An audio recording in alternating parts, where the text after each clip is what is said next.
Tú tuviste, por lo que me platicas, este empoderamiento de mamá, ¿no? De darte esta fortaleza. Sí. Pero ¿cómo esa fortaleza permeó en ti hasta el punto de llegar a ser tú quien fueras tu propia fortaleza? Es que yo creo que siempre en la vida, hasta el día de hoy, siempre de repente se abren dos caminos, ¿no? Y tienes que decidir cuál tomar. Sí. Y yo veía que había mucha gente que era feliz y que se le estaba pasando increíble y se le estaba pasando muy bien.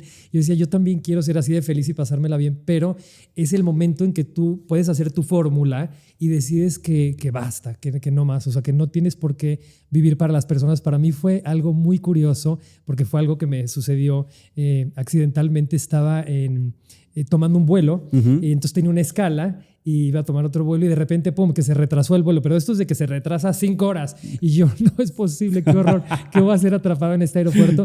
Y no había celulares en aquella época como para entretenerte. Sí, para perder 5 horas en el aeropuerto. Ya bajé mi película, ya me... Sí. No había manera. Entonces, pues tenías que encontrar otra forma de entretención, que normalmente era la lectura, los libros, ¿no? Claro. Entonces, yo traía un libro en la maleta y de repente, en la maleta de mano, al meter la mano para buscarlo, de repente me topé con una agenda vieja que hace mucho tiempo no encontraba y estaba busque y de repente agarré y dije, no es posible que me encontré con esta agenda. Entonces de repente pues ya me emocionó como voy a revisar mi agenda y empecé a pasar las hojas y empecé a encontrar los nombres de las personas que tenía anotados en la agenda y gente que ya no estaba en mi vida o gente que me había lastimado o gente que ya no sabía ni qué había pasado, se había cerrado el ciclo. Yo cambié mucho de escuelas porque era muy inquieto, entonces me corrían de todas. ¿En serio? De todas, absolutamente todas. Yo no sé, yo no te voy a creer mucho eso porque yo te veo como un niño muy bien portado. Nada, o sea, pésimamente mal portado. ¿Cómo? A ver, cuéntame por favor, yo quiero saber cómo era ese niño mal portado. Nunca me pude concentrar para la escuela, nunca pude estudiar, siempre llegaba, estaba inquieto, a todo mundo desorganizaba, o sea, siempre me corrieron. Entonces, pero dentro de todo ¿Eres hijo etapas, único? No, somos 4 hermanos. Somos 4. Ok. Y dentro de ese camino, entonces, pues toda esa gente que se va quedando, como siempre, todos vamos dejando gente en el camino que nada más está a veces porque te tocó estudiar con ellos o porque te tocó que fuera tu familia o todo, pero hay gente que se va quedando en el camino. No tiene nada de malo, hay que ir cerrando ciclos también con totalmente. Las personas.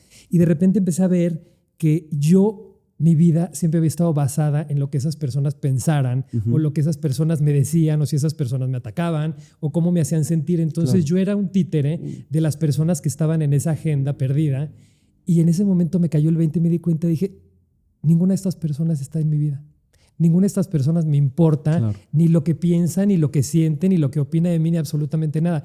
Y esto va a ser cíclico porque en 5 años me voy a encontrar con otra agenda, y en 5 y en 10. Sí, claro. Y las únicas gentes que se van a ir quedando en esa agenda, con las cuales voy a seguir en contacto, van a ser las personas que sí son importantes y relevantes en mi vida y que van a seguir conmigo en el camino y me van a seguir nutriendo, y me van a seguir queriendo y apoyando como soy. Entonces dije, se acabó. Nunca vuelvo a vivir para las personas, voy a vivir para mí.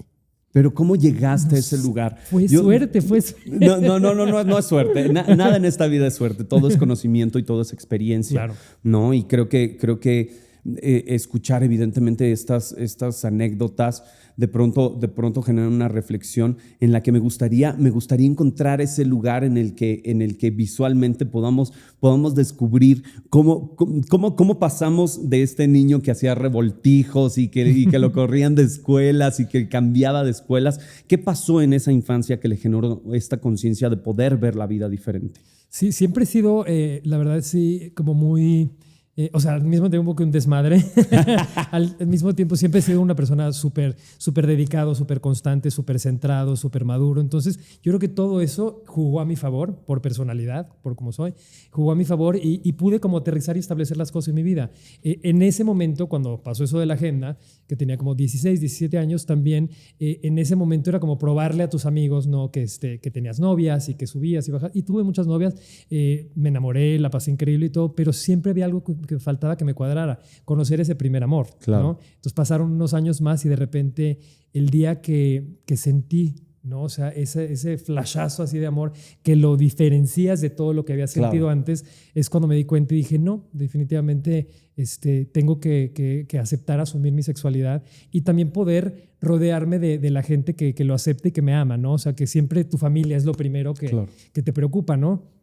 Entonces ese paso era un poco difícil, mi papá muy machista, mi hermano también. ¿Tú eres de la Ciudad de México? Sí, de la Ciudad de México, una familia muy tradicional, ¿no? Entonces es como, ¿y ahora cómo voy a comunicar esta diferencia en mi vida, ¿no? Entonces, pues llegó el momento de hablarlo y más que, digo, siempre dicen como salir del closet. Salir ¿no? del closet. Ahora cuando me dicen, oye, ¿cuándo? El típico salir del closet, ¿no? Sí. Ahora cuando me dicen, oye, ¿tú cuándo saliste del closet? Le digo, nunca. ¿Cómo que nunca? No, es que nunca entré. Es que nunca. Sí, nunca. a mí también me preguntan de repente y yo digo, no, pues es que yo nunca estuve en el closet, ¿no? Exacto. O sea, no sé, hay que preguntarle a mi marido a ver Exacto. si él tiene conciencia de en algún momento estuve por ahí guardado, Exacto. buscando zapatos seguramente, porque Exacto. no sé qué otra cosa haría yo ahí.